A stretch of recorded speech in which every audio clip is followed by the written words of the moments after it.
Nou vriende, elke dag wat die Here ons gees geskenk uit sy Vaderhand en ons het genoeg rede om bly te wees dat ons verlosser leef en dat die waarheid van sy woord ook tot ons harte spreek. Kom ons sing hierdie volgende lied. Die dierbare Jesus is naby, die liefdevolle Jesus, sy woorde troos vir jou en my, o hoor die stem van Jesus. Nou, ons het al baie daaroor gepraat, ons hoor God se stem uit sy woord, hy praat met ons deur sy woord, so kom ons sing hierdie pragtige lied, Halleluja lied 434, ons sing daar die eerste, die tweede en die vierde vers hartlik saam.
Die baie besondere en immergroen, halleluja, die 444 sê, wat 'n vriend het ons in Jesus, hy wat in ons plek wil staan, wat voorreg om gedierig tot Gods troon deur hom te gaan, en dan, baie belangrik om daarop te let, hoe verbeer ons tog die vreugde, ag hoe dikwels lei ons smart, net omdat ons nie ons node uitstort in Gods Vaderhart. Hierdie week so dagstukkie van Spurgeon gelees, waar hy sê, as ons baie bid, is ons baie in die hemele, as ons baie in die teenwoordigheid van God, as ons min bid, is ons min daar, en dan sukkel ons en stoei ons met al die uitdagings wat ons elke dag beleef. So kom ons sing die eerste en die, ek dink is die tweede vers, ja, die eerste en die tweede vers van Halleluja lied 444, ons sing het hartlik saam.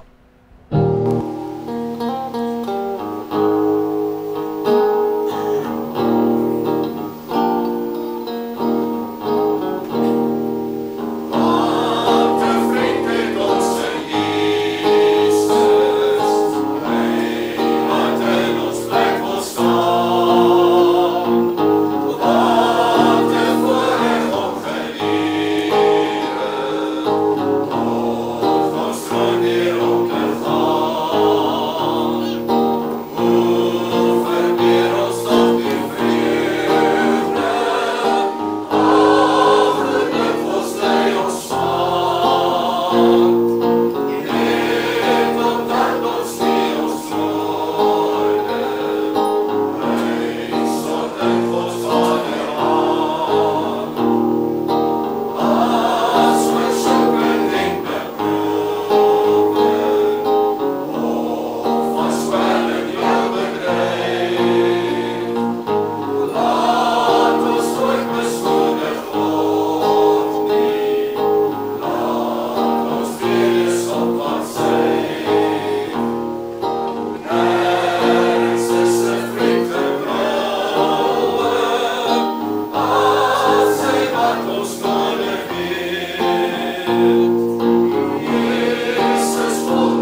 Dis verseker dat daar geen getrouer vriend is as Jesus Christus self nie. Kom ons sing gesang 190.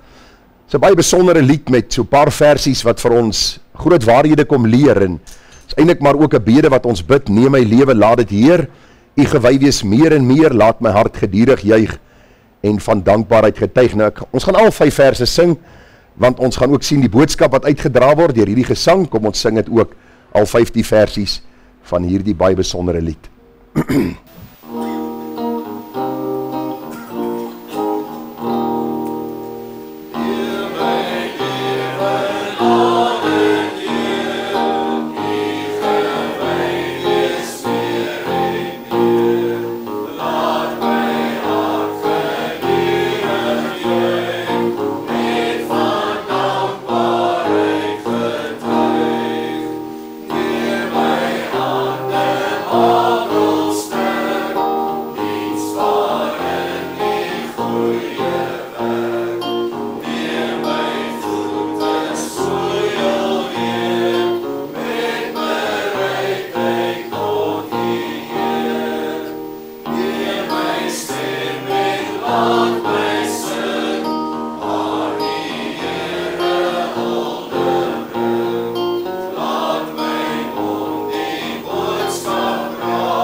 Een van my gunstelinge is hierdie pragtige lied wat sê: I hear the Saviour say, thy strength indeed is small, child of weakness, watch and pray, find in me thine all in all. En dan die koorgedeelte wat sê: Jesus paid it all to him I owe, sin had left a crimson stain, he washed it white as snow. Dis tog so, die dag wanneer die Here ons siel uit genade kom red, dan behoort ons nie meer aan onsself nie. Ons behoort nou aan Christus, ook ons lewe aan hom te wy. So kom ons staan, dan sing ons hierdie 4 verse. Daar is 4 verse saam met die koorgedeelte elke keer, net op die woorde, en ons sing dit ook om die Here te verheerlik.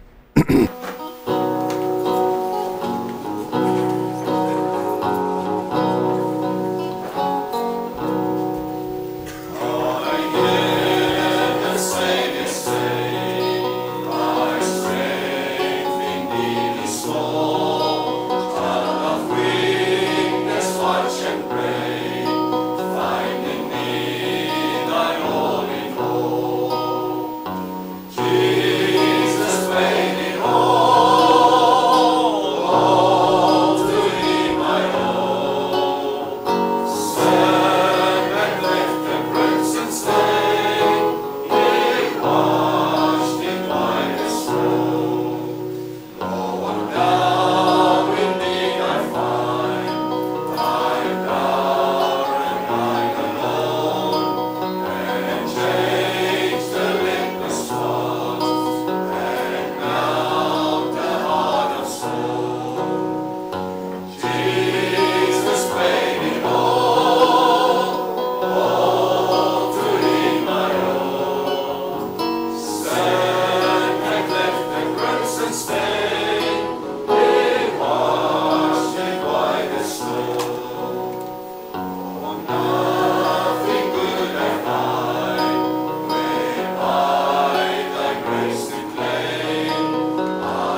Nou vriende, hartelike goeiemôre aan een en elkeen van u. Ons is die Here innig dankbaar dat hy vir ons bewaar het op die pad, dat hy vir ons veilig aangebring het hier by die plek van aanbidding. En die gebed van my hart is dat die Here vir ons ook baie ryklik sal seën met die waarheid van sy woord en dat die Here ook deur die werking van sy Heilige Gees in ons harte sal werk om te wil sowel as om te werk na sy welbehae. Nou ek neem nie van selfsprekend aan dat u hier is nie. Dis ook nie toevallig dat u hier is nie. Dis God se besturing, sy beskikking en bepaling en ons is die Here dankbaar. Ek dink dikwels aan die kilometers wat baie van u ry om Sondag hier te wees en daar is 'n dankbaarheid in my hart dat daar opofferings is wat u doen en maak vir die koninkryk van die Here om saam met ander kinders van die Here te wees en watter voorreg om dan ook te weet dat God 'n spesiale en 'n besondere seën gebied oor sy kerk en oor sy kinders. Ons is die Here dankbaar vir hulle wat siek is of siek was. Jy kry 'n voetfout in netbal en dit was 'n tongfout gewees. Maar ons is dankbaar vir hulle wat siek was en nou gesond is, wat sê saam ons terug is. Vir hulle wat nog siek is, ons is die Here dankbaar ook dat sy genade vir hulle genoeg is. Ons is die Here dankbaar om die getuienisse te hoor hoe die Here vir hulle dag na dag dra en met wysheid seën. En baie keer gaan 'n mens oor 'n lang tyd deur 'n siekbed en miskien 'n langdurige siekte wat jy onderlede het en weet een ding verseker dat die Here se genade vir ons genoeg is en dat sy krag in ons swakheid volbring word. Wat 'n wonderlike koning en die beste lê vir ons voor. Die heerlikheid saam met die Here waar ons nooit weer pyn, hartseer, siekte, sonde en stryd sal hê nie. Daarom as u vanmôre miskien moeg en moedeloos voel, wil ek u aanmoedig om te volhard. Die oë gefestig op Jesus Christus, die leidsman en die volëinder van ons geloof. Vanmôre praat ek met oom Frans, hy's 95, een van die dae, 95. Dis 'n druppel in die emmer teen die ewigheid.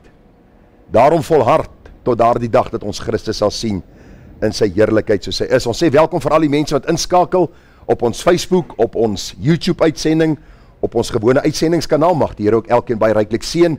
Daar is klompie mense wat saamkom in huise, huiskerkies. Ons is die Here innig dankbaar en mag die Here ook vir hulle in besonder baie ryklik seën. Vriende, net so 'n paar afkondigings wat ek wil voorhou. U sal sien dat ons sonnaskool na afloop van ons erediens is. Daar is nie vanmôre katekisasie nie. Hulle moet bietjie leer vir hulle eksamen volgende week, maar daar is sonnaskool direk na afloop van ons erediens. Die uitreike na Collins House en Bermuda Kinderhuis vind plaas soos die datums ook aangebring is. En dan wil ek my hoed afhaal vir almal wat die beradingskursus doen. Daar is so 19 van ons mense wat in die gemeente is en wat ook so deur die sosiale media deel is van die gemeente wat hierdie beradingskursus dan ook doen. Daar's boeke wat gelees moet word, teksverse. Hulle het hierdie week eksamen geskryf oor die teksverse wat hulle moes leer en ek hoor hulle almal het bo-gemiddeld goed gedoen. Nou ek is die Here innig dankbaar en ek is dankbaar oor die getuienisse dat hulle baie leer. Jy sien die doel van hierdie Bybelse berading is dat ons sal sien dat God se woord vir ons die antwoord het in ons dag, in ons tyd. Baie interessant as u net bietjie gaan navorsing doen vandat sielkunde op die voorgrond gekom het. En die vaders van die sielkunde was almal omtrent ateïste gewees. Is daar meer klinieke gebou as ooit in die verlede. As meer mense wat gehospitaliseer word oor sogenaamde siektes en hulle keer eintlik niks nie. Onthou ons almal kry aftye. Ons almal, hulle noem dit nou vandag depressie en maniese depressie en hulle noem dit ADHD en hulle noem dit al hierdie goed, die mooi name wat hulle gee aan goed wat u en ek elke dag ervaar. As jou kind 3 jaar oud is en hy kan sy aandag nie langer as 3 minute hou as jy met hom praat nie, hy's nie siek nie. Hy's 'n seun. En ek was nog nie op 'n pil daarvoor nie. Ek het my bou dit baie keer gebrand, maar die punt is net as u hierdie beradingskursus volg, dan sal u sien hoe wonderlik God se woord antwoorde het vir ons dag en tyd en mag die Here genade gee dat ons ook ander mense kan help deur hierdie waarhede en dat ons hulle sal begelei. En as u so 'n bietjie meer inligting wil bekom daaroor, is u baie welkom. Daar is van die boeke wat u kan lees, dis beskikbaar, ons kan dit vir u leen, en dan as u miskien volgende jaar reg is, as die Here ons spaar en hy vertoef om te kom, is u welkom om die kursus dan mee te maak.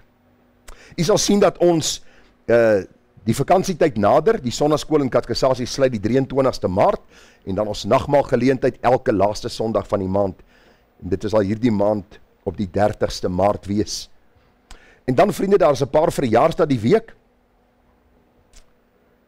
Leina Lee Lennard verjaar die 12de, en dan Adrian van Wyk in Walvisbaai die 12de, Jean Pierre Mouton is die 13de, Esme van Wyk ook in Walvisbaai is die 14de.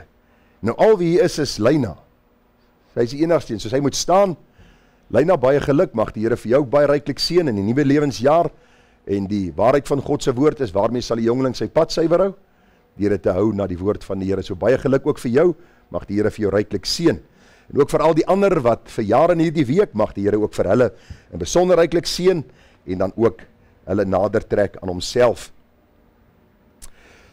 Dan vriende, die 13de April het ons 'n gemeentevergadering. U weet, elke jaar het ons 'n gemeentevergadering waar ons die finansiële verslae voorlê, waar daar vrae gevra kan word, en dan daarna het ons 'n bring en braai. So, u kan die vetgemaakte kalf voer, dat hy gereed is om geslag te word daardie dag. Gaan 'n lekker bring en braai geleentheid wees hier. Ons gaan tafels opslaan, stoele soos in die verlede. Ons gaan lekker saam kuier. Ons vra dat u asseblief die datum sal boek, dat u dit sal vasmaak. Ons kan nie 'n gemeentevergadering vasmaak voor die tyd nie, want die ouditeure moet die boeke doen. Hulle gee vir ons 'n tyd wanneer hulle dit af sal handel, en dan het ons die vergadering. So die vergadering gaan, soos u weet, is nie te lank nie. Dis maar net die verslae wat voorgelê word, en dan daarna die bring en braai geleentheid. Ethel sal nog reël met die susters verslaaie vir die vrouens, en dan die vleis en die brood sal vir die mans gereël word. So ons sien uit na die geleentheid, so u is baie welkom. Ons kan miskien van ons vleis afstaan. So, en dan ons bankbesonderhede, baie dankie ook vir elkeen wat getrou is. Vriende, ons is die Here innig dankbaar vir die wyse waarop hy vir ons sorg as gemeente. Ek het gister nou, was my oudste suster in Amanda, ons het bietjie gekuier, en die gedagte het so mooi deurgekom is, dat die Here vir ons 2,5 jaar terug, toe ek weg is by die vorige kerkdenominasie, eintlik gewonder wat lê vir ons voor. Watter pad het die Here vir ons in gedagte, wat beplan hy vir ons? En dit is verseker so dat die gedagtes wat die Here aangaande ons koester is gedagtes van vrede, en nie van onheil nie, om ons 'n hoopvolle toekoms te gee. En ons toekoms is in hom gevestig en geanker. En ons eer die Here vir elkeen se bydrae, vir elkeen se getrouheid, en die gee van hulle tiendes en offergawes. Mag die Here vir u in besonder ryklik seën, ook vir hulle wat inbetaal in die gemeente se rekening. Ons is die Here innig dankbaar, en mag die Here vir u ryklik seën met al die geestelike seëninge in Christus Jesus ons Here. Gaan net vir die broeders geleentheid gee om vir ons die offergawe op te neem. Baie dankie.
Vriende, ons gaan het ons hoofde buig, dan gaan ons het 'n gebed saam doen.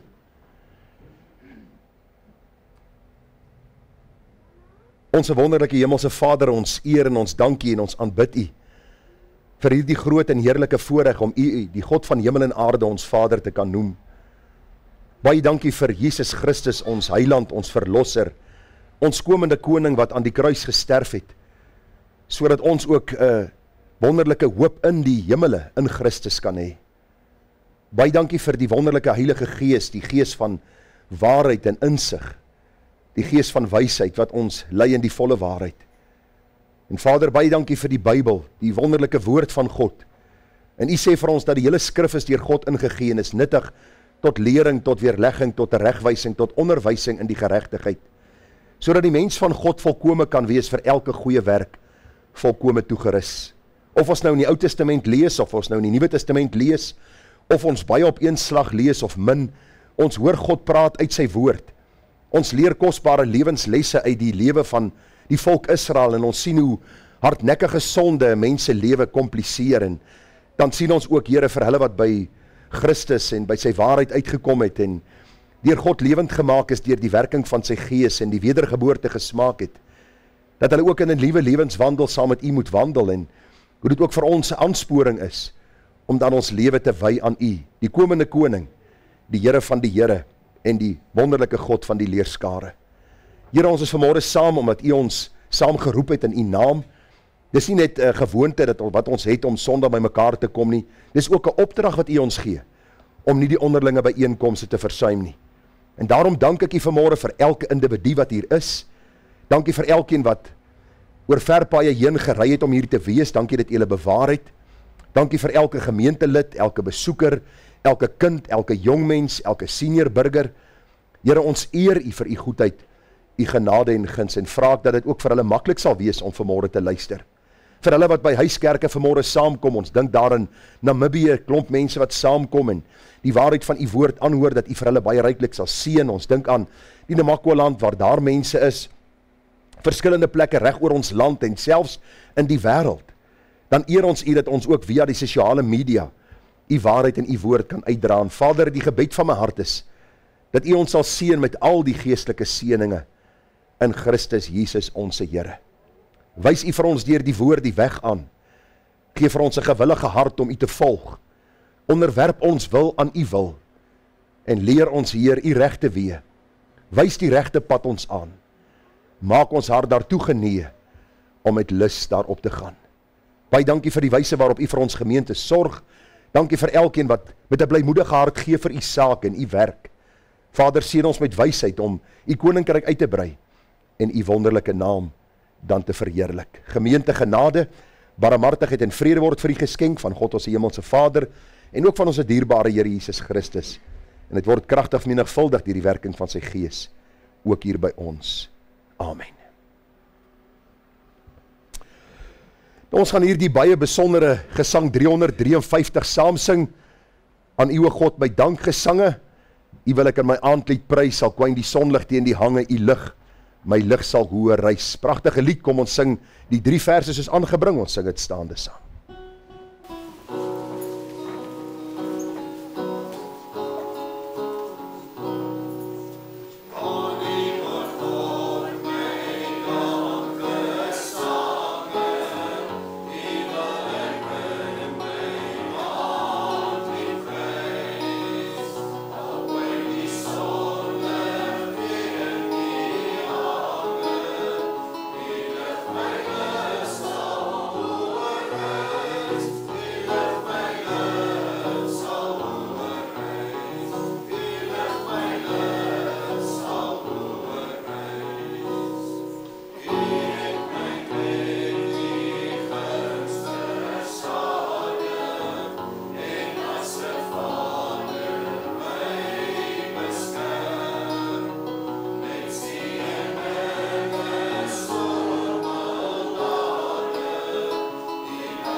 My vrou het my vanmôre gevra of ek my bril ingesit het, en ek was vas oortuig ek het.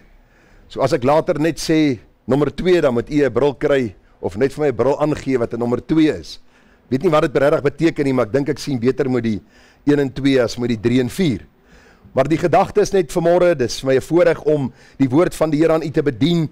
Dis vir my altyd goed om saam met u deur die woord van die Here te werk en hierdie week baie gedink moet ek aangaan met die reeks uit Psalms. Ek moet Psalm 41 is die volgende Psalm wat ons moet hanteer of gaan ek net aangaan met die reeks uit Genesis?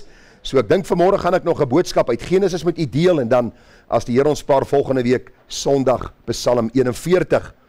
Maar vriende, as ons dink aan die reeks uit die boek Genesis, dan sien ons dat ons 'n basis kom lê het vir ons Christelike geloof. Ek het vir u gesê, ons leef in 'n dag en tyd waar mense die woord van die Here bevraagteken, waar baie mense sê, maar kan alles waar wees wat die Bybel sê?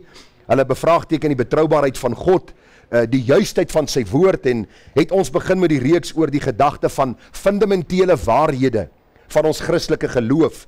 En het ons bietjie gekyk na 'n paar gedagtes, soos ons het begin deur vir u te sê, ons gaan van die veronderstelling uit en van hierdie groot waarheidsvertrekpunt dat God se woord die waarheid is. En ons het 'n reeks daaroor gehou oor die betroubaarheid van God se woord, die getuienis van God se woord self, die argeologiese bewyse, die geregtelike bewyse, die wettiese bewyse. Daar is soveel bewyse.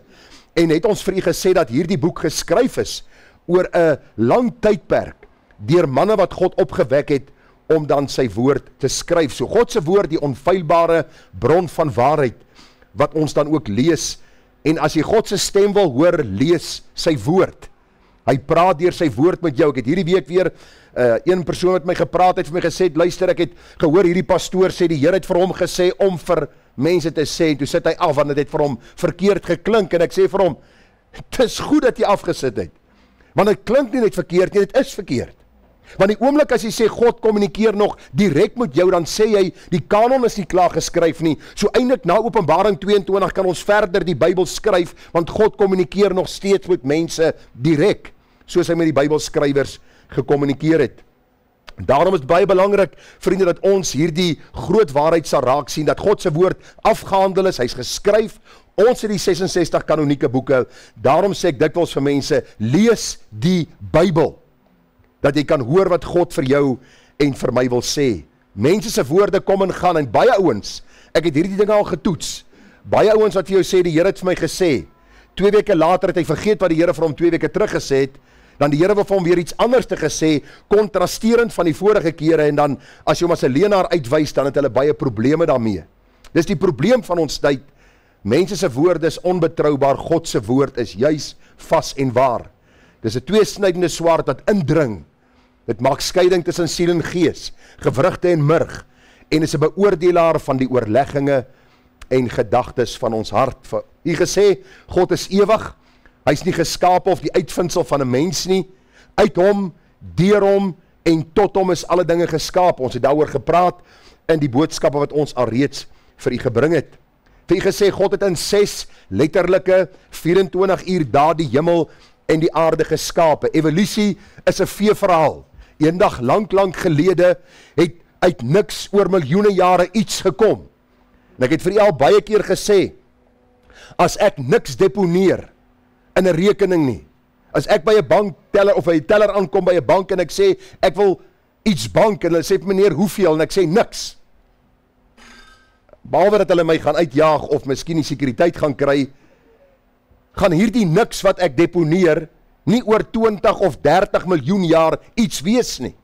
En dis die beginsel van die evolusieleer. Hulle sê uit niks het 'n eensellige organisme ontstaan wat oor miljoene jare 'n dier en later 'n mens geword het. Vir u gesê, jy glo een van die twee, of God se woord, God het gesê, of jy glo dit wat mense spekuleer oor en wat hulle as versinsels aan ons wil weergee en opmaak, en eintlik maar hartseer bedrog is. Daarom, die Bybel sê, en as u so 'n bietjie gaan lees, creationministries.com, al hierdie boeke wat geskryf is oor die skepping en die wonderwaarheid van die skeppingsverhaal, en hoe die aarde nie langer of ouer as 6000 jaar kan, of 6 of 7000 jaar kan wees nie. Dit is kosbaar om hierdie waarhede te sien. Vriende, daar is nie 'n gaping van miljoene jare tussen Genesis 1 vers 1 tot 3 nie. Vir u gesê, daar is mense wat sê, nou waar is die dinosourusse, waar is al hierdie diere wat uitgesterf het? So iewerste moes daar 'n pre-Adamiese aarde gewees het. Voor Adam was daar 'n aarde, daar was mense wat daarop geleef het, en toe het daar een of ander iets gebeur, en hierdie aarde het basies woes en leeg geword, en God het herskep, en ons bly op hierdie aarde wat God herskep het. Is nie so nie. Daar was net een skepping, God het gesê, en hy het geskape, die sondeval het plaasgevind, en ons beleef vandag die gevolge van die sondeval.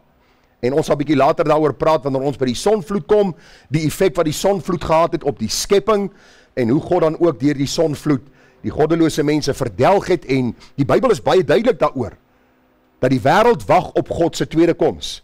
Luister, selfs die wêreldleiers weet, daar is iets wat gaan gebeur een of ander tyd. En die Here sê vir ons, hierdie keer gaan hy hierdie aarde met vuur verbrand, en hy gaan 'n nuwe hemel en 'n nuwe aarde daar stel. Ek het vir u gesê, God het alles baie goed geskape.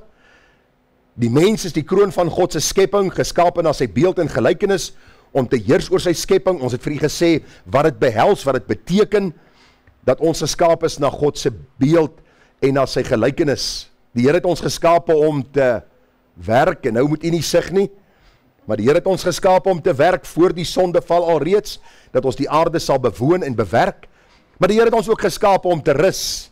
Nou sê die meeste, jippie, rus is lekker.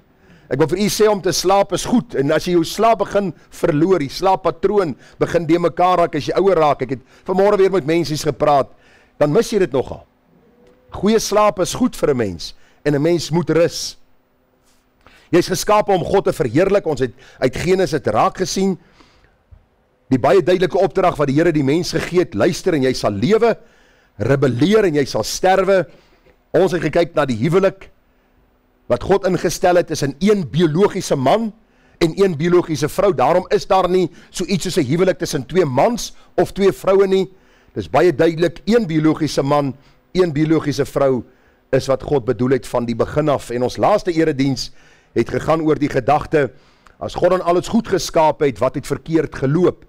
Ek het vir u gesê, sonde is die probleem gewees, die mense rebellie teenoor God, die gevolge van sonde het ons na gekyk, die verwydering, die beskuldiging, al die dinge, 7 punte waarna ons gekyk het, en dan ook is daar enige hoop vir die mensdom of vir die sondaar wat hierdeur geraak is, en ons vir u gewys na Christus. Nou kom ons by vanmôre se diens. Ons gaan vanmôre na 'n individu kyk. Die man se naam is Kain, en voor u nou wonder, waar het Kain en Abel 'n vrou vandaan gekry? Nou die Bybel sê dat Kain het vir Abel doodgemaak, so ek dink nie was nodig vir hom vir 'n vrou nie. Maar waar het Kain 'n vrou gekry? Hy het met sy suster getrou. En as u sê, jak, dis sleg, dis lelik, is nie goed nie. God het eers later die verbond ingestel, dat daar nie getrou kan word onder familielede nie. Gaan lees die Bybel, ek het 'n oordenking daaroor opgeneem, as jy meer daaroor wil weet, so moenie heel tyd wonder terwyl ek preek oor Kain en sy vermorste lewe, waar het hy 'n vrou gekry nie. Die feit van die saak is, hy het 'n vrou gekry, en hierdie vrou, ons lees in die Bybel, het kinders gebaar, en die Here het ook hierdie aarde gevul, en wie kan gou vir my sê, hoeveel jaar het verby gegaan, of hoeveel jaar het verloop, van Genesis 1 tot Genesis 5? Okay, so 1650 jaar. Ons het 5 hoofstukke in die Bybel oor 1650 jaar wat verloop het. Daarom is die nodige opgeteken vir ons, sodat ons ook daaruit kan leer. Kom ons lees Genesis 4 vers 1 tot 16.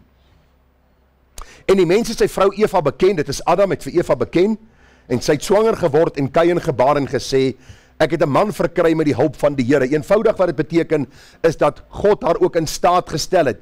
Die Here is die een wat die skoot van die moeder open en die skoot van die moeder sluit. En al wat Eva sê is, God het my in staat gestel, en deur sy genade kon ek 'n seun gebaar het. Vers 2, daarna het sy ook sy broer Abel gebaar, en Abel het 'n skaapherder geword, en Kain 'n landbouer. En na verloop van tyd het Kain van die vrugte van die land aan die Here offer gebring, en Abel het ook van die eersgeborenes van sy kleinvee gebring, naamlik van hulle vet, en die Here het Abel en sy offer genadig aangesien, maar Kain sy offer nie aangesien nie.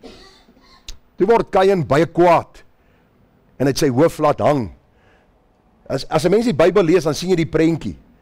Dis is 'n klein seentjie wat sy ma vir hom gesê het, nee, jy doen dit nie. En dan trek hy sy kyk op 'n knop, en dan loop hy weg, en hy kyk net hier op die grond rond. Dis Kain, sien hom in u gedagte. En die Here sien wat Kain doen, en hy sê vir hom, Kain, waarom is jy kwaad? En waarom laat jy jou hoof hang? Is daar nie verheffing as jy goed doen nie? En as jy nie goed doen nie, die sonde lê en loer voor die deur en sy begeerte is na jou, maar jy moet daaroor heers. En Kain het met sy broer Abel gepraat en toe hulle in die veld was, het Kain teen sy broer Abel opgestaan en hom doodgeslaan. Toe sê die Here vir Kain, waar is jou broer Abel? En hy antwoord, ek weet nie, is ek my broer se wagter? En hy sê, wat het jy gedoen? Die stem van die bloed van jou broer roep na my van die aarde af. Daarom sal jy vervloek wees, ver van die grond wat sy mond oopgemaak het, om die bloed van jou broer uit jou hande of jou hand te ontvang. As jy die grond bewerk, sal dit sy vermoë aan jou nie meer gee nie. 'n Swerwer en vlugteling sal jy wees op die aarde. Daarop sê Kain vir die Here, my skuld is te groot om dit te dra. Kyk, u verdryf my nou uit my land uit, en ek moet my verberg vir die aangesig. 'n Swerwer en vlugteling sal ek op die aarde wees, en elkeen wat my kry sal my doodslaan. Maar die Here sê vir hom, daarom, as enigeen Kain doodslaan, sal dit 7voudig gewreek word. En die Here het 'n teken gegee aan Kain, sodat enige een wat hom kry, hom nie sou doodslaan. En nou hoor ek u gedagte. Wat is daai teken gewees? Kan ek vir u vanmôre sê wat daai teken was?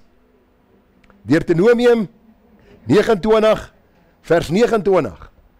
Die verborgde dinge is vir die Here ons God, maar die geopenbaarde dinge is vir ons en ons kinders. Ons weet nie wat hierdie teken was nie. Die Here het nie nodig geag om vir ons te verduidelik nie. Maar kyk God se genade, dat hy Kain nie onmiddellik ook doodslaan nie, hom nie onmiddellik doodmaak nie, maar vir hom genade skenk.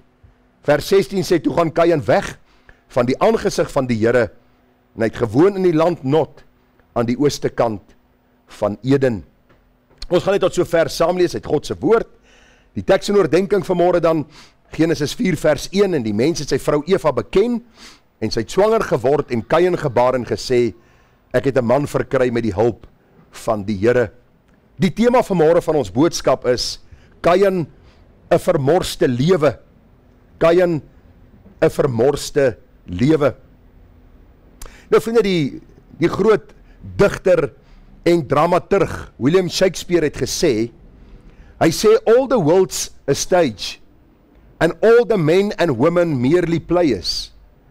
They all have their entrances and their exits, and one man in his time play many parts. Dat is interessant toe ek dit gelees het, en ook hierdie aanhaling van William Shakespeare raak gesien het, want u sien, dit is wat die boek Genesis en die boek Exodus en die Bybel en die wêreldgeskiedenis vir ons leer. Jy sien dwars deur die wêreldgeskiedenis en ook soos in die Bybel opgeteken, mense wat kom en mense wat gaan, en mense wat baie rolle speel in hulle leeftyd, en al getuienis wat jy van hulle kry, is dit wat in die Bybel opgeteken is, die Bybelverhale, en dan ook in die geskiedenis wat jy hoor, wat oorgedra word van een persoon na 'n ander persoon. As ons kyk deur die Bybel in besonder, en ons gaan vanmôre kyk na die man Kain, en in besonder na wat Kain gedoen het en hoe sy lewe was, dan sien ons dat baie van die Bybelfigure was mense wat opreg was, eerbaar, heilig, toegewyd, terwyl ander weer skynheilig en voorgee mense was, toneelspelers, wat maar aangepas het by hulle omstandighede en by die geleentheid soos hy homself voorgedoen het. Ons dink aan 'n man soos Henog, en as ons die naam Henog hoor, dan weet ons Henog het met God gewandel. Baie besondere getuienis. En ons sien Noag was regverdig onder sy tydgenote gewees. Luister, nie een van hulle was sondeloos nie. Maar die Bybel sê Noag was opreg onder sy tydgenote. Abraham was die vader van die gelowiges, en Josef was getrou tot die dood toe. Josef, alhoewel hy van sy huis weggeskeer is, of geskeer was en in die land Egipte aangekom het, het hy daar die Here verheerlik en ook die rol vervul as tweede bevel van hierdie land, om dan ook so die God van Abraham, Isak en Jakob te eer. Ons vind aan die ander kant Josef se broers. Nou vriende, as ons kyk na Josef se broers, dan is die kort opsomming oor hulle lewe, dat hulle leenaars, huigelaars, toneelspelers was, wat ook hulle optrede verander het, soos die verhoog opgestel was. Onthou u toe hulle vir Josef sien aankom, Wat was die komplot wat hulle gesmee het? Ons moet hom doodmaak. Ons moet hom doodmaak en ons weet dat die Here genadig was dat hy ontsnap het en hy's dan ook as 'n slaaf verkoop na Egipte toe en toe hulle agterkom dat Josef weg is, toe vat hulle sy kleed en hulle smeer bloed op en hulle stuur hom na die pa en hulle sê, is dit nie dalk u seun se kleed nie? Het 'n wilde dier hom nie dalk verskeer nie? Wat 'n klomp huigelaars. Ek dink by myself toe ek die boodskap voorberei, as daar 'n Oscar sou wees, wat in daardie tyd uitgedeel sou word, het hulle almal een gekry, of 2 of 3. Want u sien, hulle almal het 'n rol vervul, hulle almal het 'n rol gespeel, hulle almal het 'n voorgee lewe gelei, soveel so dat die Here later die lyne moes regtrek toe daar hongersnood in Kanaan kom, hulle na Egipte moes gaan en hulle broer Josef lewend gevind het, as tweede in bevel dan ook van hierdie land. En vriende, dan kom ons by die man Kain. Ons gaan vanmôre 'n bietjie kyk hoekom ons sê dat Kain eintlik maar 'n toneelspeler was, 'n voorgee mens. Hy het verskillende rolle vervul op verskillende tye en ons gaan vanmôre 'n bietjie kyk na 'n paar lesse wat ons uit sy lewe kan leer. Ons gaan kyk na die gedagte van ten spyte van sy uiterlike vertoon, was sy hart nie reg voor God nie. Ons gaan kyk na die gedagte hy was ongehoorsaam aan God se woord en opdragte. Hy word 'n leenaar en moordenaar, ons gaan dit uit die teks sien. En ons gaan vanmôre kyk na hy sterf as 'n onberouvolle sondaar, die hartseer getuienis van sy lewe. As jy nou hierdie toneelstuk voor u sien, en hierdie toneelstuk hou op en u kom by die uiteinde van hierdie storie, sal u sien dat die groot hartseer van sy lewe was nie alles wat hy gedoen het nie, maar dat hy nooit by 'n punt van berou uitgekom het, van belydenis, van sonde vergifnis en van 'n verhouding met God wat herstel is nie. Voor ons aangaan met Kain se lewe wil ek jou vra vanmôre, hoe sal jou en my getuienis wees as ons vandag moet sterwe? Wat sal mense van my en jou sê? Wat se rol het ons gespeel? Ken mense ons werklik vir wie ons is?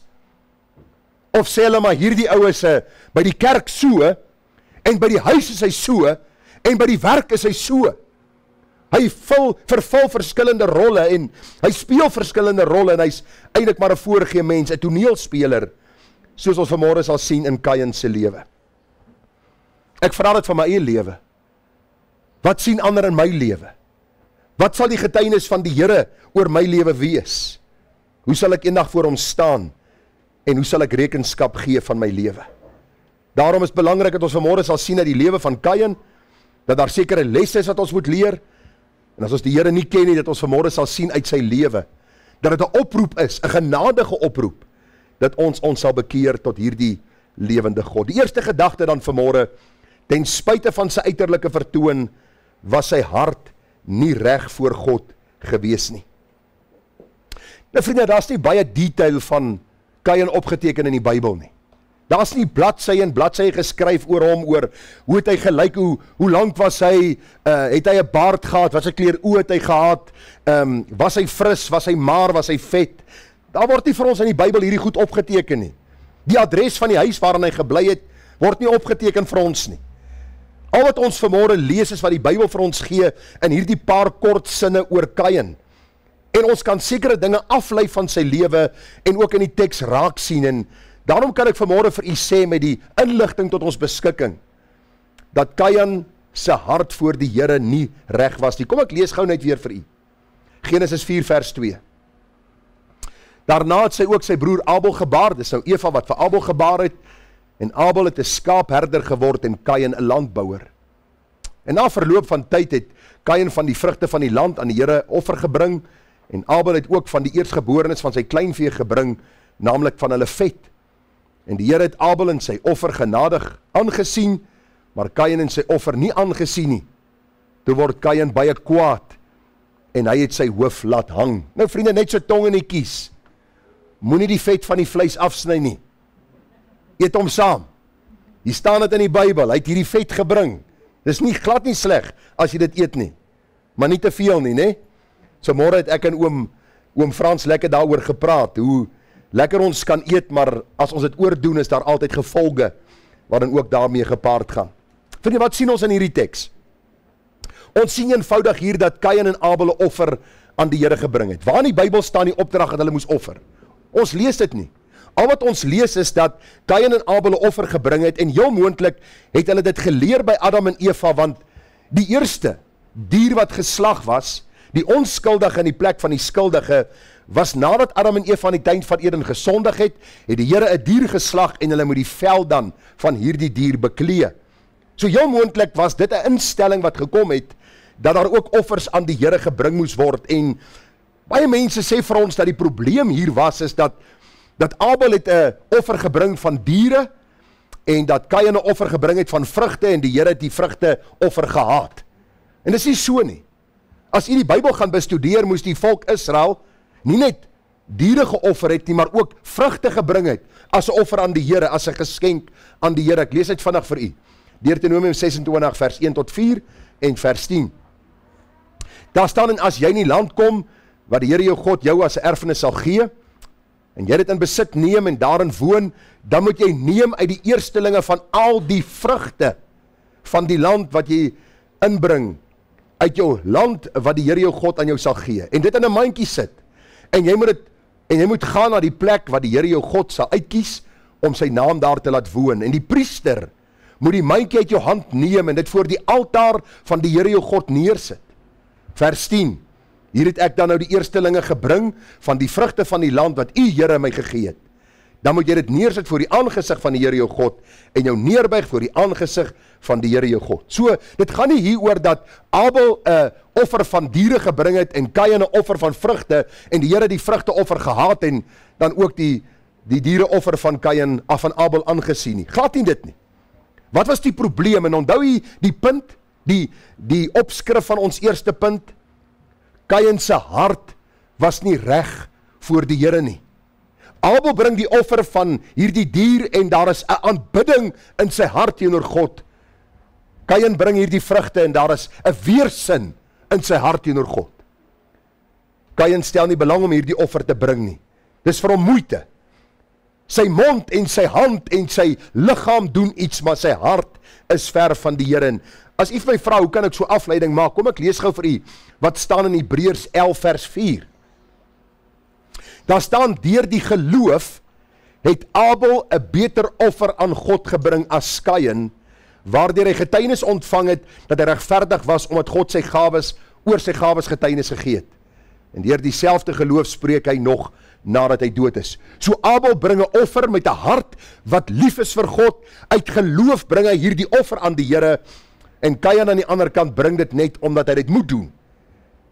En daar is geen gesindheid van liefde, van dankbaarheid, van aanbidding teenoor God nie. 1 Johannes 3 vers 11 brei bietjie uit daarop, en hy sê, want dit is die boodskap wat julle van die begin af gehoor het, dat ons mekaar moet lief hê. Nie soos Kain, wat uit die bose was, en sy broer doodgeslaan het nie. Hoor nou. En waarom het hy hom doodgeslaan? Die vraag. Omdat sy werke boos was, en die van sy broer regverdig. En vriende, ek het daaroor gedink, wat is die toepassing op my en jou vanmôre? Kain se hart was voor God nie reg nie. Wat is die toepassing vanmôre op my en jou? Want ek en jy bring nie offers nie. Niemand het 'n skaapie vanmôre gebring wat ek moet slag nie. Niemand het 'n mandjie vol vrugte gebring wat ons aan die Here sal offer nie. Daar is niks van hierdie goed vandag nie. Maar wat is die toepassing? Wat is die boodskap wat ons leer hieruit? En ag vriende, dis baie eenvoudig en voor die hand liggend. Want u sien Jesaja 29 vers 13 sê die Here. Die Here het gesê, omdat hierdie volk nader kom met hulle mond en my eer met hulle lippe, terwyl hulle hart ver van my hou, sodat hulle vrees vir my aangeleerde mense gebod is. Matteus 15 vers 18, hierdie volk nader na my met hulle mond en eer my met hulle lippe, maar hulle hart is ver van my af. As jy as man jou vrou in die oë kyk en jy sê vir haar, luister, my pop, ek het jou lief, dink jy sy wil opregtheid hê van jou kant? Dat jy dit regtig bedoel? Nou as jy getroud is langer as 'n maand, sal jy weet jou vrou het jy al 10 keer gevra, het jy my regtig lief? Jy my regtig lief?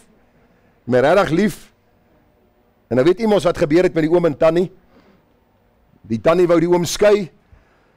Hulle kom daar by die predikant aan en Die predikant sê nou vir die tannie nou, wat is hierdie storie nou, dat jy nou die oom wil skei na al hierdie jare? Maar dominee, hy sê nie vir my, hy is lief vir my nie. En die oom sê vir hom, of die dominee sê vir die oom, nou oom, wat is die probleem?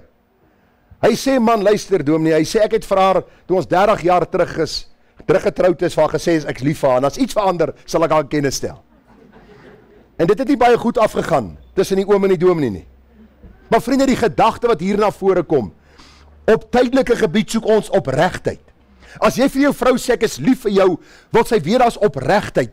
Jy kan nie met die mond vir haar sê, ek is lief vir jou, maar met jou liggaam, met jou lewe, doen jy sonde. Is jy by 'n ander vrou, of is jy met ander goed besig nie? Dan moet 'n opregtheid wees, dan moet 'n eerlikheid wees, en dis wat God ook vir ons sê. Hoe dikwels wil ons die Here dien, met 'n hart wat ver van hom af is. Ons lees die Bybel, maar ons wil nie eintlik die Bybel lees nie. Ons dink by onsself, genadiglik, ek moet dit net doen, dan sal ek seker 'n paar punte verwerf om eendag in die heerlikheid te kom. Ek wil nie eintlik bid nie, ek het nie regtig tyd om te bid nie, maar kom ek doen dit maar, want ek hoor God is kwaai, en hy het sommer 'n paar mense in die Ou Testament doodgeslaan, en in die Nuwe Testament lees ons van dinge wat gebeur, en uit vrees doen ek dit, maar my hart is nie met God reg nie. So wat ek vanmôre vir u wil sê, vriende, moenie die Here dien sonder 'n hart van liefde vir die Here nie. Hoor wat sê Psalm 51 vers 18 vir ons. Want u het geen lus in slagoffer nie. Anders sou ek dit gee. In brandoffer het u geen behaag nie. Die offers van God is 'n gebroke gees.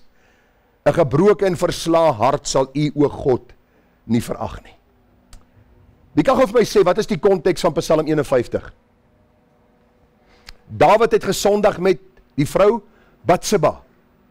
En hy skryf hier die boetelied, dit staan bekend as die boetepsalm, waar Dawid sy hart voor God uitstort en hy sê, Here, teenoor u het ek gesondig en gedoen wat verkeerd is in u oë. Ek het gerebelleer teenoor u opdrag. Ek het hierdie vrou gevat wat nie myne is nie. Ek het haar man laat doodmaak. Dit is sonde, Here. Ek is jammer oor my sonde, vergewe my. En Dawid sê, aan die einde van hierdie psalm, hy sluit hierdie psalm af met hierdie woorde. En hy sê, Here, u soek nie brandoffers en slagoffers nie. U soek 'n hart wat in lyn is met u woord. U soek 'n hart wat lief is vir u. En ek wil vanmôre vir jou vra, is daar een wat jy liewer het as God? As jy vanmôre vir my sê ja, of dat jou man of jou vrou of jou kinders, of jou werk of jou stokperdjie of jou sport, of wat ook al is daar iets of iemand belangriker as die Here is. God is nie daarmee tevrede nie.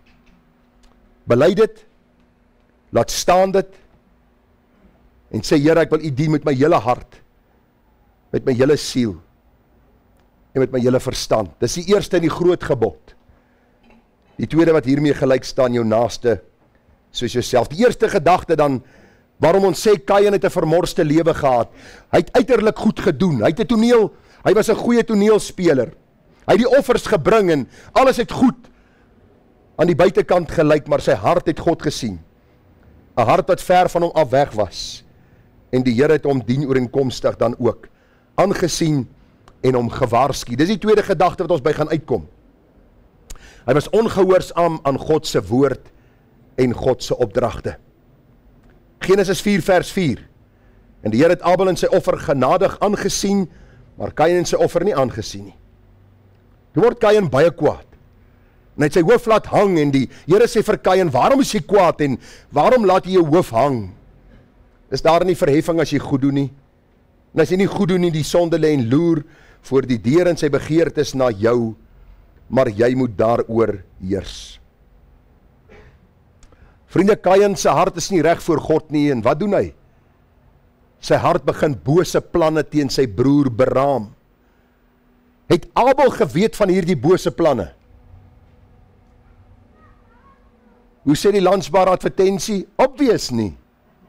Hy het nie daarvan geweet nie, hoekom nie? Want dan sou hy nie na Kain gegaan het in die veld nie, en hy sou nie doodgeslaan geword het nie. Luister, God ken ons harte. Dis die kruks van die saak.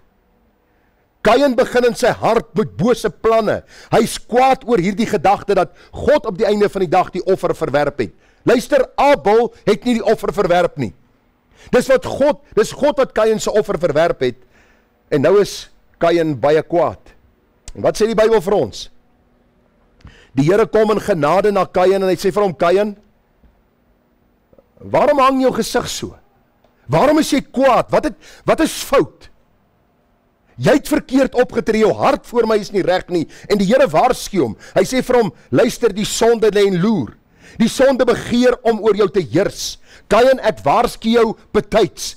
Hier is my woord, luister daarna. Moenie dat die lewe of dat die sonde jou lewe oorheers en jou lewe oorneem nie. Sê gou vir my, het Kain geluister? Nee, die Bybel sê vir ons dat hy op 'n baie subtiele manier vir Abel uitgelok het en weggelok het van die huis en daar in die veld om doodgeslaan en ek wil vir u sê, dis nog 'n verhaal wat my kop de mekaar maak. Jy het nie eens 'n Sherlock Holmes nodig om hierdie saak op te los nie. Want jy sien toe die Here vir hom vra, waar is jou broer, toe sê hy, ek weet nie.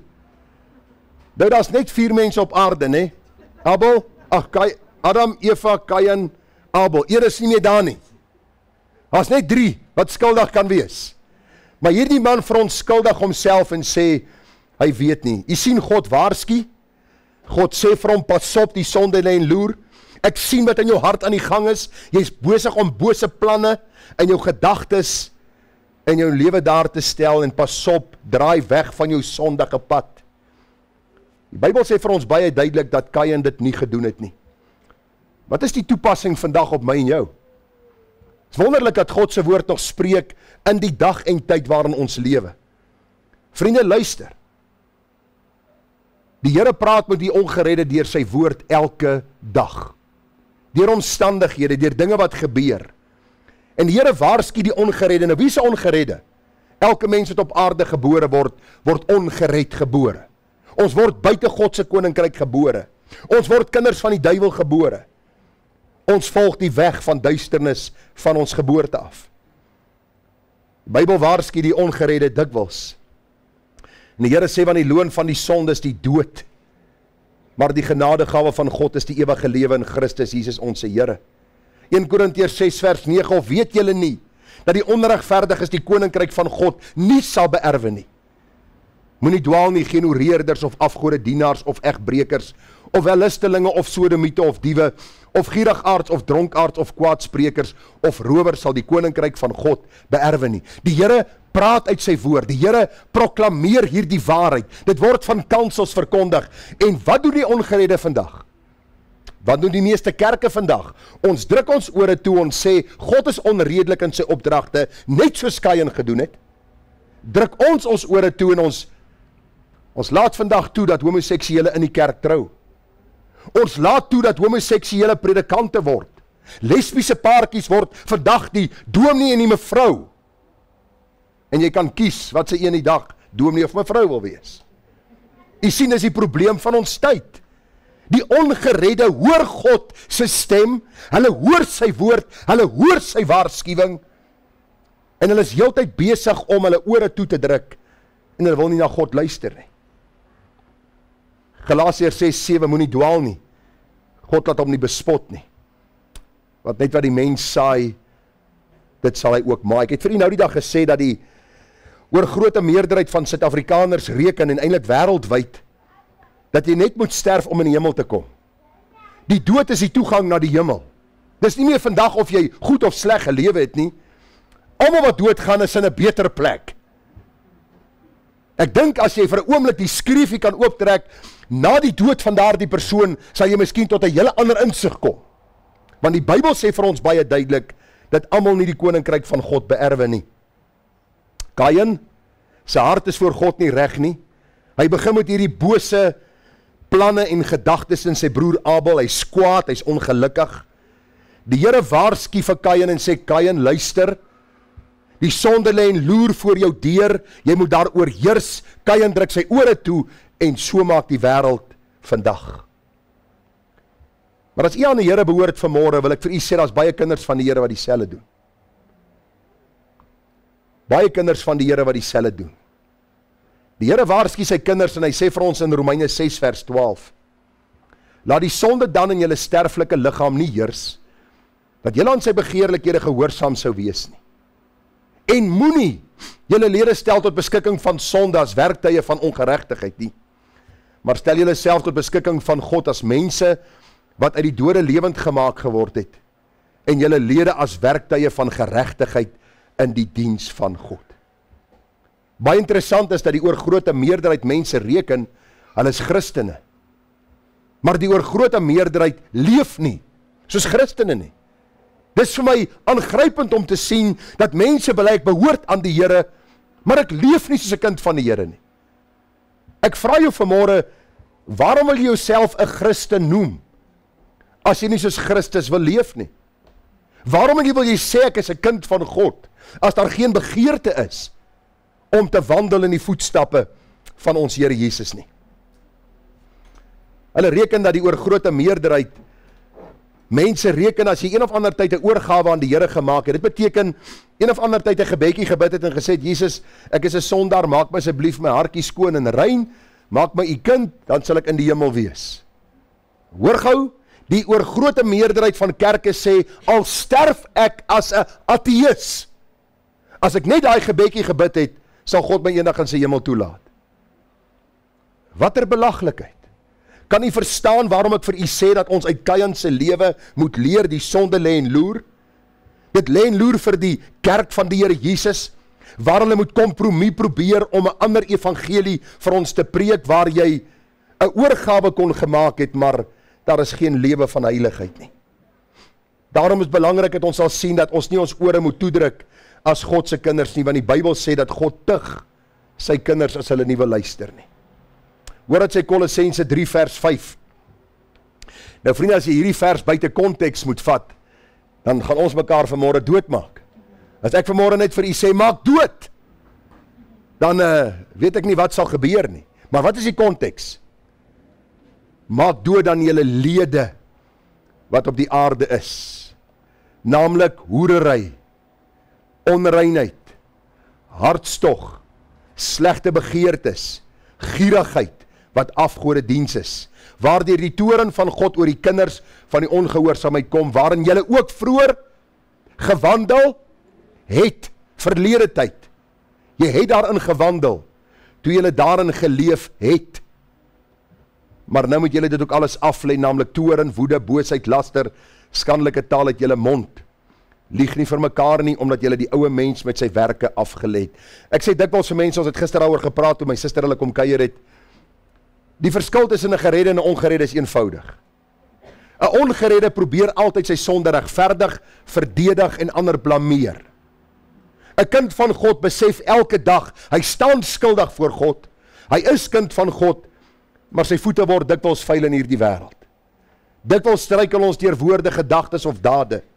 Daarom kom ons daagliks en sê, Here, ons wil ons sondige neigings doodmaak. Ons wil aflê dit wat lynreg teen u woord is. Ons wil lewe om u te verheerlik. Dis eie aan 'n kind van God om daagliks in reinheid voor God te wil wandel. Daarom is die waarskuwing baie duidelik, moenie jou ore toedruk nie, want u sien, as ons as kinders van God ons ore toedruk, tug die Vader ons. Die Bybel sê vir ons baie duidelik dat God sy kinders liefhet en daarom sal sy liefdevolle tugtiging kom oor sy kinders. Ek wil u vanmôre vra hoe dikwels en gereeld waarsku die Here ons en hoe dikwels gee ons nie ag nie. Net tot ons eie skade, skande en verdriet. In die 27 jaar dat ek in die bediening is, het ek al geweldig baie berading gedoen. Daar is omtrent nie 'n geval wat ek nie al hanteer het nie. En daar is net een rede vir gebroke verhoudinge, vir mense wat miskien gevangenisstraf in die oë staar oor diefstal of bedrog wat hulle gepleeg het. Net een, en dit is sonde. Ons luister nie na God nie. Vanmôre een van die ooms vir my gesê, hy sien as hy so deur die Ou Testament lees, as jy nie na God luister nie, is daar altyd gevolge. As jy na God luister, gee hy vir jou hierdie seën en vreugde. Al gaan jy soms deur verdrukking en beproewing. Luister, geen verdrukking en beproewing kan jou so seer maak so sonde nie. Sonde se effek is vernietigend. Daarom, Kain se hart is voor God nie reg nie. God waarsku hom, hy weier om te luister. Volgende plek, hy word 'n moordenaar en 'n leienaar. Vers 4 vers 8, en Kain het met sy broer Abel gepraat, en toe hulle in die veld was, het Kain teen sy broer Abel opgestaan, en hom doodgeslaan. Toe sê die Here vir Kain, waar is jou broer Abel? En hy antwoord, ek weet nie. Is ek my broer se wagter? Baie diep sarkasties. Hy praat met die heilige God van hemel en aarde. U moet hierdie genadige, barmhartige handeling van God teenoor sy skepsel raak sien. God kom onmiddellik uitgewis het. Kain in sy sondes verwaand. U sien hierdie twee gedagtes reflekteer vir ons aan wie Kain behoort het. 'n Sondaar, geestelike kind van die duiwel, want die Bybel leer vir ons in Johannes 8:44. Jesus praat met die fariseërs. Hy sê julle die duiwel as vader en die begeertes van julle vaders wil julle doen. Hy was 'n mensemoordenaar van die begin af en staan nie in die waarheid nie. Omdat daar vir hom geen waarheid is nie, wanneer hy leentaal praat hy sy eie omdat hy 'n leenaar is en die vader daarvan. Ek het nie tyd vanmôre om daaroor te praat nie, maar die Bybel sê as jy jou broer haat, is jy 'n moordenaar. As jy iemand haat wat God liefhet, sê die Bybel vir ons, is jy 'n moordenaar? Is ek 'n moordenaar? Daarom ook wanneer dit kom by leuns, ek vra jou vanmôre, is jou ja, jou nee, of is jy 'n mens wat gekenmerk word deur leuns wat jy vertel? As jy leuns vertel, sê die Bybel, is daar 'n goeie kans dat jy maar in die kategorie van Kain is, 'n rolspeler, wat heeltyd 'n verskillende rol moet vervul by verskillende mense, en jou besig hou met leuns. En jou leuns sal jou baie gou uitvang. Jy sien, vriende, Kain se hart is bedrieglik. Hy luister nie na God se woord nie. Hy lieg toe God vir hom vra, waar is jou broer? En toe die Here vir hom sê, luister, jy het jou broer doodgemaak, ek weet daarvan. Jy kans en jy het 'n geleentheid om in berou te sê, Here God, ek is jammer vir die dwaasheid wat ek begaan het. Hoor wat sê Kain? Hoor wat sê hy?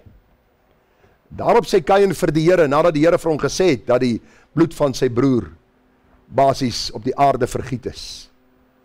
Hy sê, my skuld is te groot om te dra. Nou, ek het 'n bietjie gaan kyk in die oorspronklike taal, wat dit beteken. Hierdie woorde was nie woorde van berou nie. Eintlik wat Kain vir die Here gesê het, Here, u jaag my nou weg van my huis en u sê dat die grond nie vir my hierdie vrug na vore gaan bring nie. Is u nie te erg in u straf nie? Is u nie bietjie oordadig in die straf wat u nou vir my gee nie? Ek wil hê jy moet vanmôre Kain se hart sien, jou hart sien, en ek sien my eie hart. Want luister vanmôre, dis die probleem met die sondaar oor die algemeen vandag. Hulle is van mening dat hulle nie te sondig is nie. In plaas van om hulle voor God te verootmoedig en hulle te bekeer, soek hulle na maniere om hulle self te regverdig en te verontskuldig voor die Here.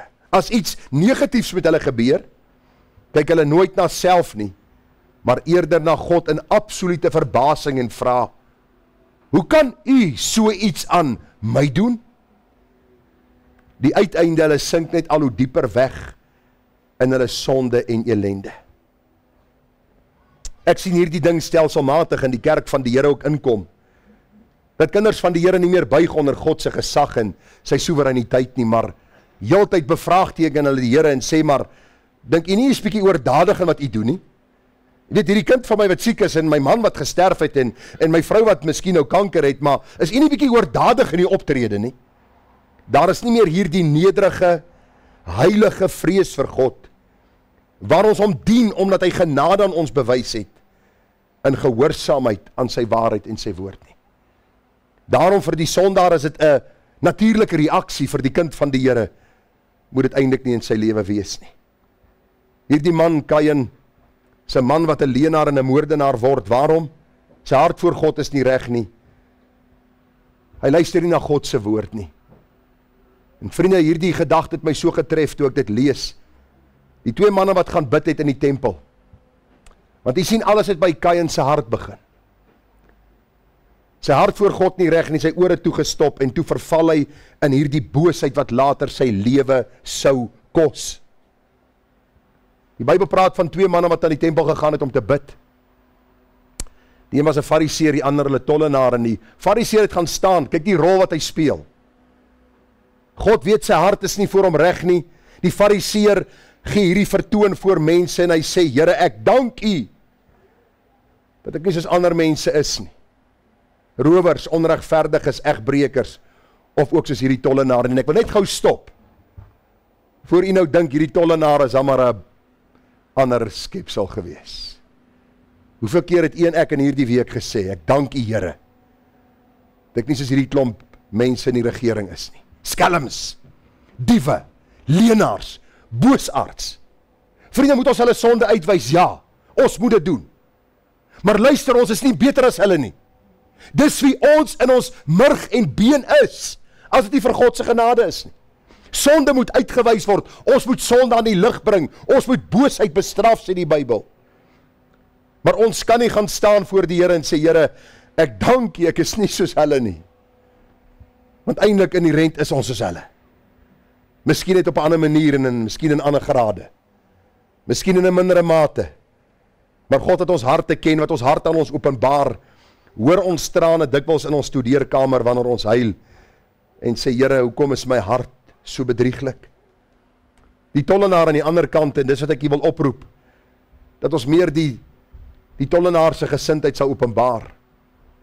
Hy het ver weg gestaan en wou self nie sy oë na die hemel ophef nie, maar het op sy bors geslaan en gesê, o God, wees my sondaar genadig. Jesus self sê, hier die laaste een het geregverdig na sy huis gegaan, eerder as die eerste ene. Kain wou nie luister na God se stem nie. Kain druk sy ore toe. Hy vermoor sy broer, hy lieg vir God. En dit bring ons by die laaste gedagte. Kain sterf as 'n onberouvolle sondaar. Vriende, ons lees nooit in die Bybel dat Kain die eerste kind op aarde by die Here uitgekom het nie. Regdeur die woord is die getuienis oor Kain negatief en verdoemend. Selfs wanneer dit kom by sy nakomelinge, lees ons in Genesis 4:23, en Lamech het aan sy vroue gesê, Ada en Silla, hoor na my stem, vroue van Lamech, luister na my woord, voorwaar, ek slaan 'n man dood, wat my wond, en 'n seun wat my kwes. Dit klink soos Kain, hè? Dit klink soos Kain, die nageslag van Kain, dieselfde gedagte, dieselfde boosheid, wat in hulle harte heers, vers 24, want Kain sal 7 maal gewreek word, maar Lamech 77 maal.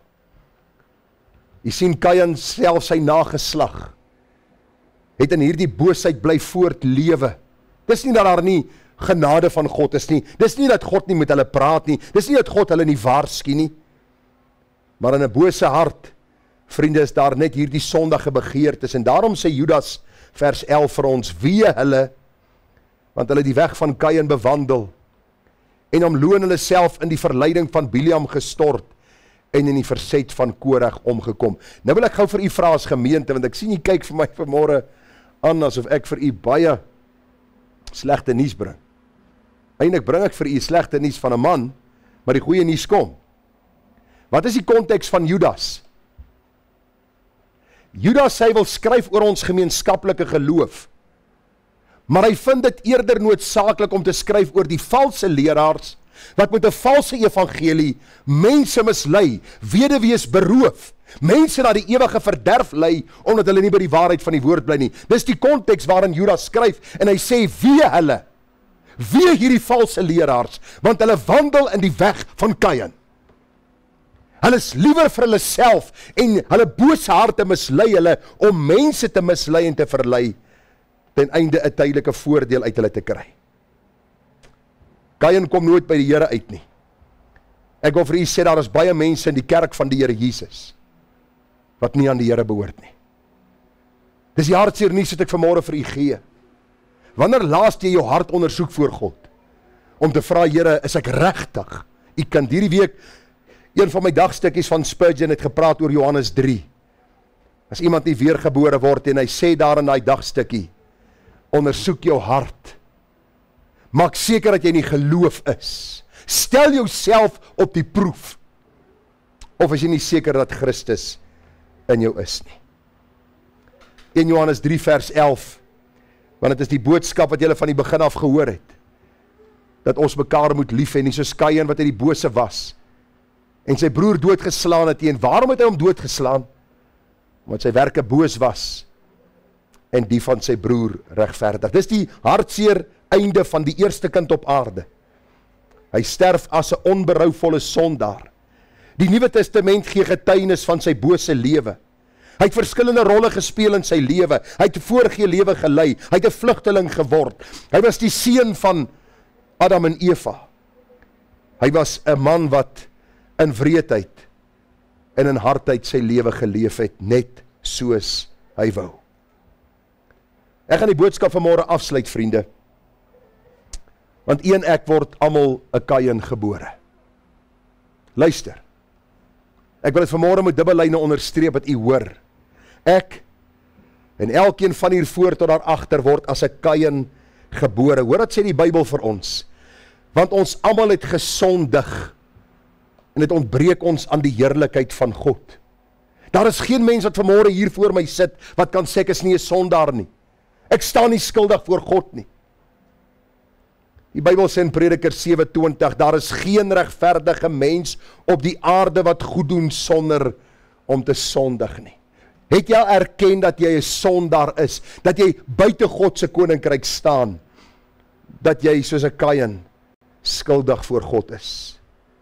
1 Johannes 1 vers 8 sê, as ons sê dat ons geen sonde het nie, mislei ons onsself en die waarheid is nie in ons nie. As ons sondes bely, is getrou en regverdig om ons die sondes te vergewe en van alle ongeregtigheid te reinig. As ons sê dat ons nie gesondig het nie, dan maak ons hom tot 'n leienaar en is sy woord nie in ons nie. Onthou jy wat het Kain vir die Here gesê? Here, ek dink nie my straf is te swaar nie. Dis die oorgrote meerderheid van mense se gesindheid, Here, is u nie te rof op my nie.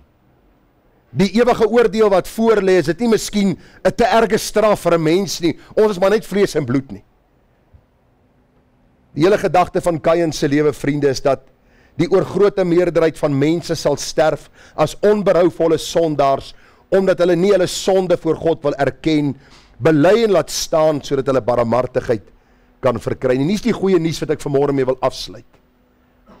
Jy sien, daar is net een uitweg. Daar is net een oplossing. Daar is net een verlosser. Johannes 7 vers 37 sê, op die laaste dag, die dag van die fees, het Jesus gestaan en uitgeroep en gesê, as iemand dors het, laat hom na my toe kom en drink. Hy wat aan my glo, soos die skrif sê, strome van lewende water sal uit sy binneste vloei. Miskien is jy vanmôre geestelik dors. Miskien sit jy vanmôre hier, jy het goud, jy het silwer, jy het 'n huis, jy het 'n kar, jy het 'n werk, jy het 'n bonus, jy het 'n pensioen, jy het 'n vrou, jy het kinders, maar jy sê, Here, ek is stikkend.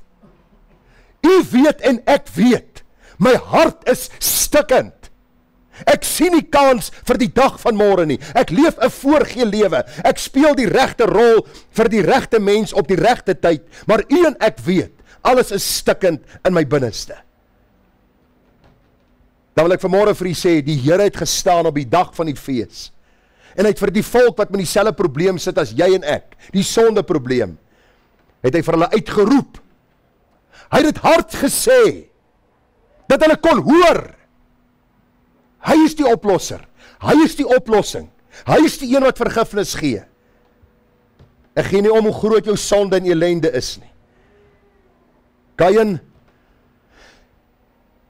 jou sonde lê en loer, of die sonde lê en loer voor die deur, sy begeertes na jou heers daaroor. Kain wil nie luister nie, hy sterf in hierdie toestand. Gaan jy soos Kain jou ore vanmôre toedruk, en sterf in jou sonde, of gaan jy vanmôre die stem van God hoor wat sê, as jy dors het, kom drink. Nou, ons almal het al dors gehad. Ons almal was al so dors dat ons tonge teen ons verhemelte vasgeklou het. As jy daai glas yskoue water vat, en jy begin om drink en die dors word geles, is daar 'n dankbaarheid in jou siel en jou hart. Die Here is baie meer as water vir 'n dorstige mens. Hy bring vrede vir jou siel. Hoor wat sê Johannes 8 vers 12. En Jesus het weer met hulle gespreek en gesê, ek is die lig van die wêreld, wie my volg sal sekerlik nie in die duisternis wandel nie, maar sal die lig van die lewe hê. Luister, ek sien elke dag in my lewe hoe mense in die donker rondtas. Hulle het alles wat die wêreld hulle bied, maar geestelik is hulle in die stik duister, donker nag vasgevang. Daar is 'n helder lig wat skyn op Golgotha se heuwel. Christus Jesus wat aan die middelste kruis gehang het, wat uitgeroep het, dit is volbring. Hy sê ek is die lig van die wêreld. As jy vanmôre in die duisternis wandel, kom na hom, dat jou sonde geopenbaar kan word en dat jy kan lewe. Johannes 10 vers 9, die Here sê ek is die deur. As iemand deur my ingaan, sal hy gered word, en hy sal ingaan en hy sal uitgaan, en hy sal veiding vind. Ek is die goeie herder. Die goeie herder lê sy lewe af vir die skape. Johannes 14 vers 6. Ek is die weg en die waarheid en die lewe. Niemand kom by die Vader uit behalwe deur my nie. Dis die boodskap van Kain. Kain het sy lewe geleef vir homself. Hy het sy lewe geleef in hierdie toestand van sonde. Hy het God se genadige roepstem van hom weggeskuif. En Kain se getuienis is, hy het hierdie wêreldse platform verlaat. En die getuienis is, hy is 'n bose man gewees. Ek wil vanmôre vir jou vra, as jy vandag moet sterwe, as ek moet sterwe, sal die getuienis wees, dat die lig van die wêreld, Christus Jesus, het my en jou sonde vergewe, en dat ons met God versoen is deur Jesus Christus. Dat ons nou 'n lewe leef wat hom welbehaaglik is. Ek pleit by jou vanmôre, moenie aan sonde vashou nie. Die uiteinde is vernietiging. Ek pleit by jou vanmôre, vlug na Christus. Vlug na hom, dat hy vir jou reiniging, vergifnis en verlossing kan gee. Kom ons bid saam.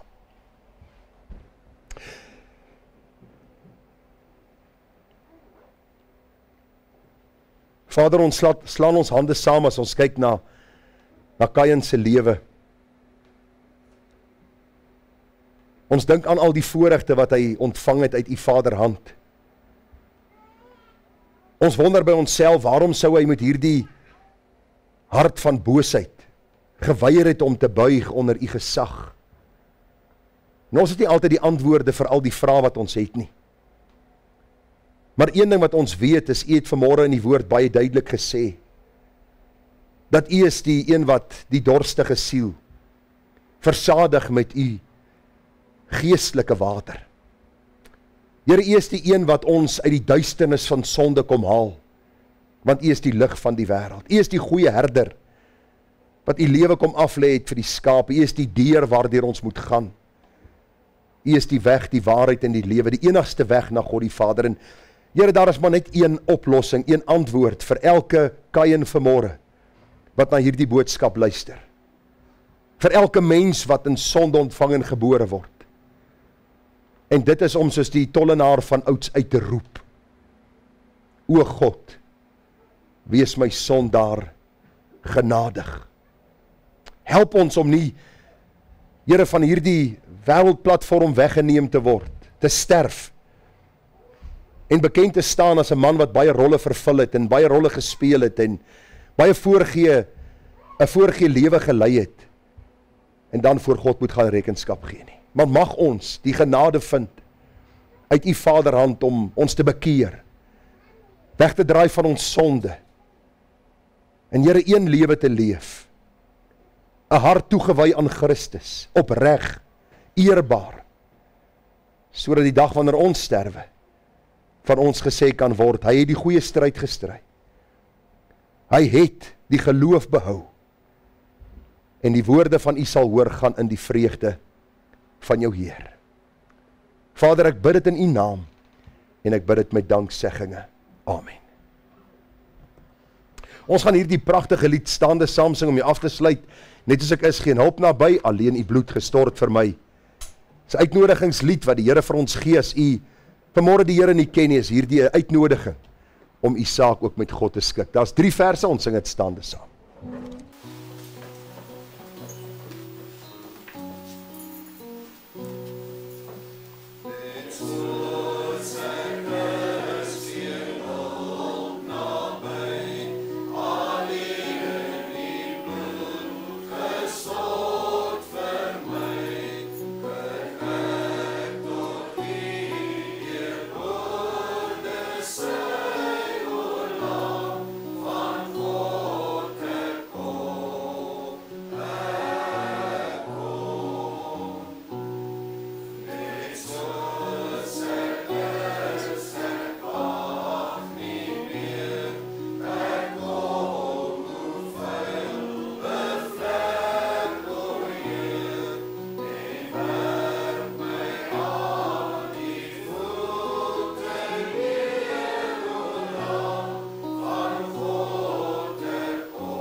Vriende, ontvang die seën van die Here as u nog nie vrede met die Here het nie, is vandag die wel aangename tyd van sy genade. Ag, roep na die Here, hy is daar om vir ons te luister, te hoor en vir ons dan ook vergifnis te skenk. Die genade van ons Here Jesus Christus en die liefde van God ons Vader, die trouopsoekende gemeenskap van sy Heilige Gees, wees en bly met elkeen, dat ons daar die vrede in die hart het, dat ons aan God behoort, ons sonde vergewe is, ons gewas is in die bloed van die Lam, en ons die Gees van God in ons harte ontvang het. Die een wat uitroep, Abba Vader. Amen.